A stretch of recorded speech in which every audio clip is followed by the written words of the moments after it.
மருத்துவ பயன்பாட்டிற்கு வெளி மாநிலங்களிலிருந்து இறக்குமதி செய்யப்படும் வலி நிவாரண மாத்திரைகள் மூலக்கூறை மாற்றி வேதியியல் மாற்றங்களை ஏற்படுத்தி போதைப் பொருளாக சப்ளை செய்த 5 பேரை பொள்ளாச்சியில் போலீசார் கைது செய்தனர்.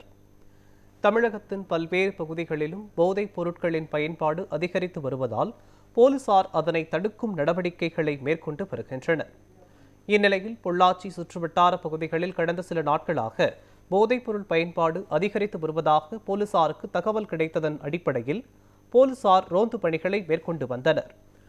இந்நிலையில் போலீசாரின் கண்காணிப்பில் பொள்ளாச்சியில் போதைப்பொருள் பயன்படுத்திய 5 நபர்களை கைது செய்தனர்.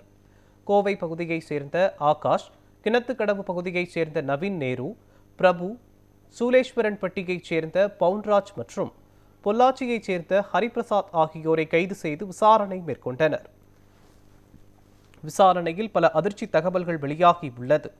வேற்று மாநிலங்களிலிருந்து மருத்துவ பயன்பாட்டிற்கு என வலி நிவாரண மாத்திரைகளை மொத்த விற்பனைக்கு சில ஏஜென்ட்கள் மூலம் வாங்கி கொரியர் வசதியை பயன்படுத்தி மாத்திரைகள் இறக்குமதி செய்யப்படுகின்றன எனவும், இந்த வலி நிவாரண மாத்திரைகளை பல்வேறு மூலக்கூறுகள் மூலம் மாற்றி அமைத்து வேற்று ரசாயனங்களை பயன்படுத்தி வேதியியல் மாற்றத்தை ஏற்படுத்தி போதைப் பொருளாக மாற்றுவதாக கூறப்படுகிறது.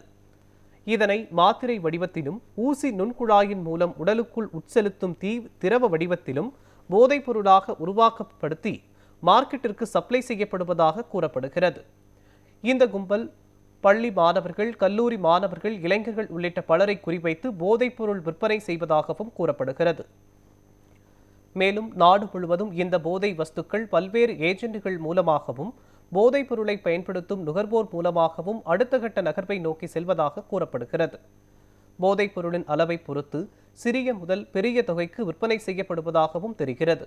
தற்போது கைது செய்யப்பட்ட 5 பேரிடமிருந்து மேலும் போலீசார் விசாரணை மேற்கொண்டு வருகின்றனர்.